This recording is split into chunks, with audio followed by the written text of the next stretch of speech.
Hello everyone, my name is Tithi Patil and you are watching Lawputra YouTube channel. So today we are going to discuss about rights of the people when he or she gets arrested.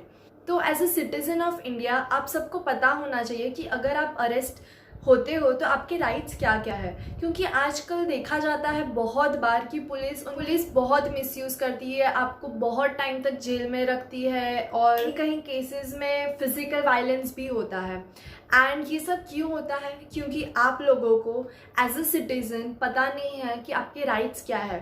तो आज ये video में मैं यही सब discuss करूँगी और आपको आपके राइट्स बताऊँगी, तो आपको यूज़फुल होगा जब आप अरेस्ट होते हो। सेक्शन 41B CRPC के अंडर में एक राइट है जो आपको दिया जाता है कि अगर पुलिस आपको अरेस्ट करने आए तो आप उनसे मेमोरेंडम ऑफ अरेस्ट बनवा सकते हो। मतलब कि आपको कहाँ से अरेस्ट किया जा रहा है, क्यों अरेस्ट किया जा रहा है, कौन अरेस्ट कर रहा है और जो अरेस्ट करने आया है उसका रैंक क्या है। तो ये सब होता है और मेमोरेंडम के अंदर फैमिली की सिग्नेचर होती है, फैमिली या तो फिर सोसाइटी का कोई भी मेंबर जो वहाँ पे प्रेजेंट हो उसकी साइन होती है और द पर्सन जिसको अरेस्ट किया जा रहा है उसकी भी साइन होती है। तो आप ये एक मेमोरेंडम ऑफ अरेस्ट बनवा सकते हो बिफोर जब वो अरेस्ट करने आए तब। आपका सेकेंड राइट है कि इंटरोगेशन के वक्त, मतलब पुलिस जब आपसे पूछताछ कर रही होगी तब आप उसके पहले मतलब लॉयर से बात कर सकते हैं, आप लॉयर की मांग कर सकते हैं। तो उस सिचुएशन में पुलिस की ड्यूटी बनती है कि वो आपके फैमिली या रिलेटिव या किसी भी कंसर्न्ड पर्सन को कॉल करके पूछे कि लॉयर को भेज। राइट बनता है कि इंटरोगेशन का कोई भी आंसर देने से पहले आप आपके लॉयर की सलाह सूचना ले सकते हैं। उसके बिना आपको अगर आंसर नहीं देना है, इंटरोगेशन नहीं करना है तो आप मना कर सकते हो। बहुत इंपॉर्टेंट राइट है क्योंकि कोई भी केस हो, कोई भी, आपको लॉयर की ज़रूरत पड़ेगी और लॉयर एक ऐसा बहुत इंपॉर्टेंट पर्सन होता है आपके केस में जो आपको ओवरऑल गाइड करता है।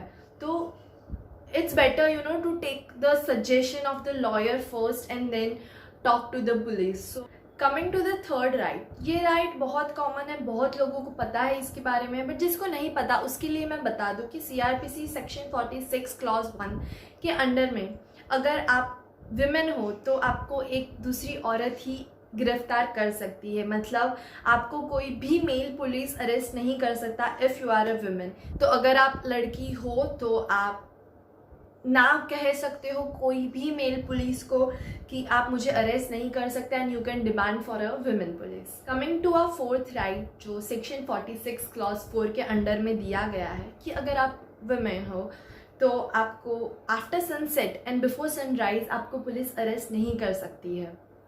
मतलब सूर्यास्त के बाद और सूर्योदय के पहले किसी भी औरत को अरेस्ट किया नहीं जा सकता। और अगर बहुत इंपॉर्टेंट केसेस में अगर अरेस्ट करना पड़े after sunset and before sunrise तो उसके लिए स्पेशल परमिशन लेनी पड़ती है।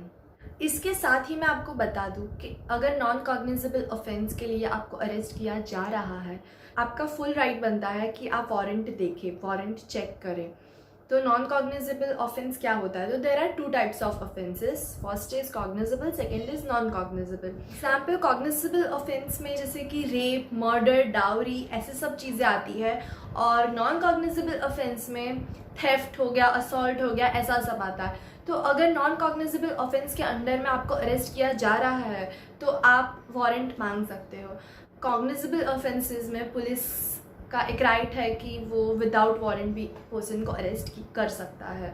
Talking about your 5th and 6th right together, तो ये दोनों राइट्स बहुत इंपॉर्टेंट है और ये 2 राइट अगर आपको पता है तो पुलिस आपका कभी भी मिसयूज़ नहीं कर पाएगी। तो फर्स्ट है कि सेक्शन 50 ऑफ CRPC के अंडर आप रीज़न जान सकते हैं कि आपको अरेस्ट क्यों किया जा रहा है। तो अगर पुलिस आपको अरेस्ट करने आ रही है बट वो रीज़न बताए अगर आपको ले जा रही है तो आप वो रीज़न जान सकते हो कि आपको अरेस्ट क्यों किया जा रहा है। आपको रीज़न बताए बिना खींचकर ले जाना ये कभी कभी पुलिस करती है, ये मिसयूज़ पुलिस करती है क्योंकि एज अ सिटीज़न आप लोग को इसका नॉलेज नहीं होता है। तो आप कभी भी उनको रीज़न नहीं पूछते हो या फिर गुस्सा हो जाते हो XYZ। बट इफ आपको नॉलेज है कि आपका एक राइट है कि आप रीज़न जान सको अरेस्ट करने से पहले, तो पुलिस की ड्यूटी है कि वो आपको रीज़न बताए। सेकेंड थिंग इज़ कि अगर आपको अरेस्ट कर लिया गया एंड बाद में पुलिस का ड्यूटी है कि वो आपके किसी भी फैमिली या रिलेटिव को इन्फॉर्म करे कि आपको ये पुलिस स्टेशन में रखा गया है, अवेलेबल हो एंड जो भी आगे के प्रोसीजर्स हो वो लोग कर सके। कभी कभी कोई सिचुएशंस में पुलिस आपको आपकी वर्क प्लेस से या कहीं बाहर से अरेस्ट करती है, तो फैमिली मेम्बर या रिलेटिव को इसका नॉलेज नहीं होता है, तो पुलिस की ड्यूटी है और आपका राइट है कि आप वो नॉलेज आपके फैमिली या रिलेटिव को दो कि आपको अरेस्ट किया गया है।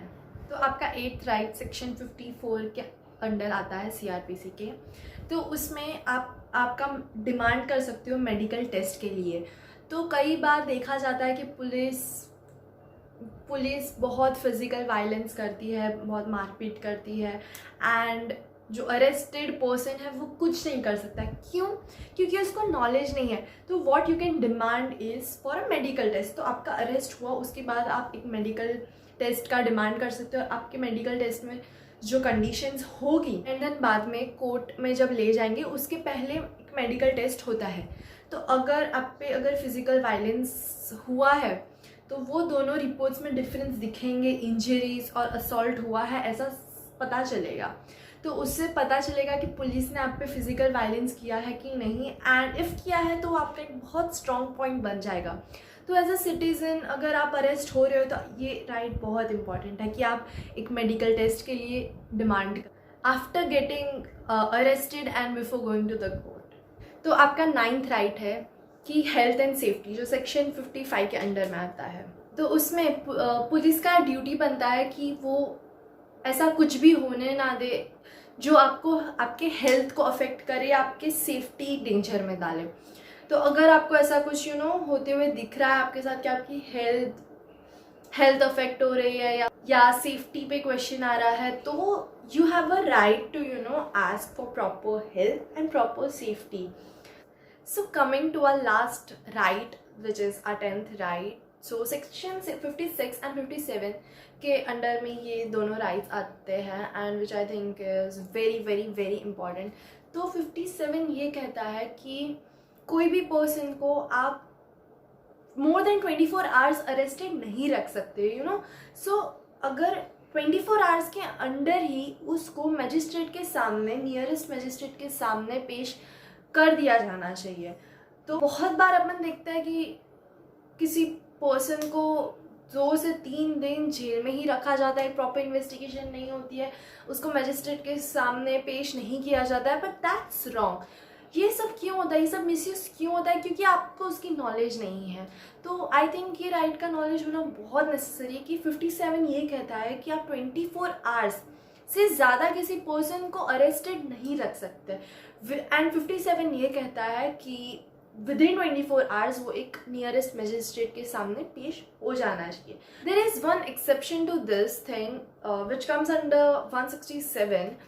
तो बहुत सारे केसेस में ऐसा भी हो सकता है कि पुलिस की प्राइमरी इन्वेस्टिगेशन कंप्लीट नहीं की गई है, तो उसकी वजह से उसको पर्सन को 24 आवर्स से ज़्यादा रखना पड़ रहा है, तो वो कर सकते हैं, बट उसको अंडर 167 एक स्पेशल परमिशन लेनी पड़ेगी कि उसमें जहाँ पे वो अलाउ करेंगे कि अरेस्टेड पर्सन को मोर देन 24 आवर्स रखे। बट जनरली अगर इन्वेस्टिगेशन कंप्लीट हो जाती है और उसके पास स्पेशल परमिशन नहीं है, तो आपको विद इन 24 आवर्स कोर्ट में पेश कर दिया जाना चाहिए। तो ये थे 10 राइट्स, 10 बहुत इंपॉर्टेंट राइट्स जो आपको पता होना चाहिए एज ए सिटीजन। तो ये अरेस्टेड पर्सन को ये सारी नॉलेज होनी चाहिए, नहीं तो उसके साथ एक मिसयूज़ हो सकता है। फेयर एंड स्मूथ प्रोसीडिंग्स के लिए ये सारी नॉलेज हो आपके पास, things becomes easier. And that was it for today's video. Thank you.